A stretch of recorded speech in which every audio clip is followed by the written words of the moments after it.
Welcome to Grab the Remote. It's your host, Jared, the Grab Some Popcorn podcast, here to do a TV review for you. Today we've got Fallout Season 2, Episode 4.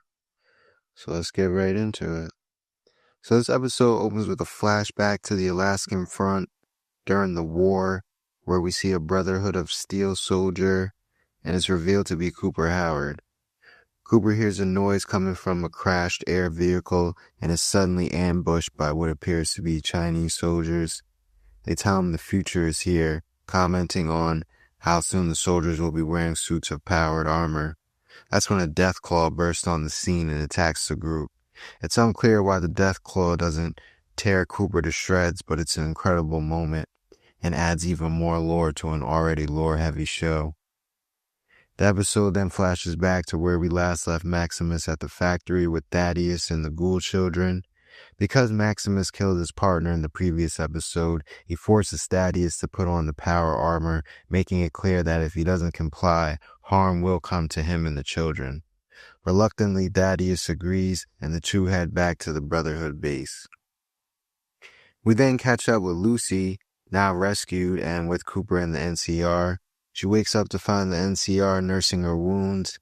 The interaction is brief, as Lucy decides she wants to continue on her journey, but the NCR supplies her with weapons before she leaves. It's worth noting that the NCR is from Shady Sands, the town that was destroyed, and continues to be referenced heavily throughout the series. As Lucy and Cooper continue their journey, Lucy realizes she's developed a drug addiction after being on a Buff-Out drip for 2 days while recovering. This is straight out of the games and something many Fallout players have experienced firsthand. Unwilling to deal with the pain and withdrawal, Lucy just chooses to take more drugs. Considering how innocent she's been up to this point, this could seriously reshape how our outlook and mentality are moving forward.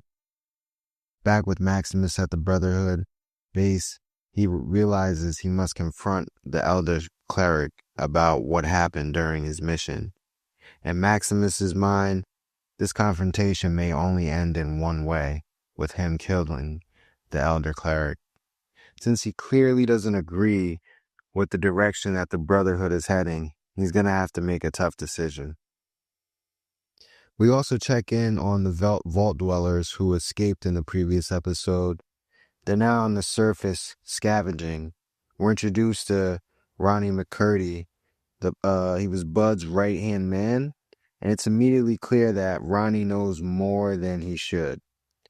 And it could also become a serious problem for Norm as he tries to maintain control of the group. Lucy and Cooper have moved closer to their destination, but run into trouble in the form of a gang of ghouls. This turns into open season for Lucy as she unloads a barrage of bullets into them.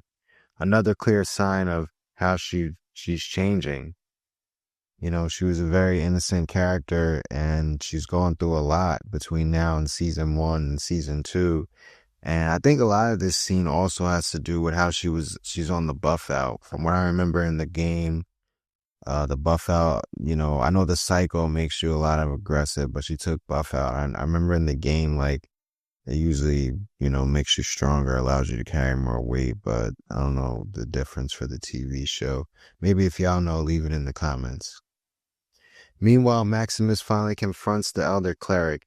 At the same time, Thaddeus is being pressed by members of other Brotherhood chapters, all trying to get him to sell out his chapter in exchange for resources or protection. Before Thaddeus can respond, a soldier bursts in announcing that the relic has been stolen. It turns out Scribe Dane took it, and in the chaos that follows, she manages to get Maximus, and the two escape the ship as the conflict between the Brotherhood erupts. It's also worth noting that Maximus was not able to kill the Elder Cleric before he left the ship. The episode ends with Lucy and Cooper finally walking into the New Vegas Strip, only to be confronted by yet another Deathclaw. And that's pretty much where the episode leads off.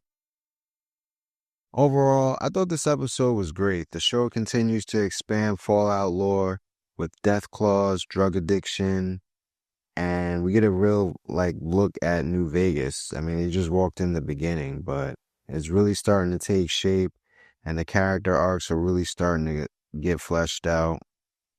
Maximus has effectively separated himself from the Brotherhood of Steel, and it feels inevitable that he'll cross paths with Lucy again, like teaming up for something much bigger. Norm is reaching a pivotal moment in his arc where he may need to take extreme action against Ronnie if he wants to stay in control. I didn't really deep dive into what's going on with Sarah since her storyline is still pretty unclear to me, but the reveal that her husband found a pre-war Canadian ID adds an interesting layer. Since Canada was annexed and occupied during the Great War, her background raises a lot of questions about who she really is and why she ended up with the Vault Dwellers in the first place. There's still a lot being set up, and I can't wait to see where it all goes. So let me know what you thought in the comments. Be sure to like and subscribe, and we'll see you next week for next week's episode.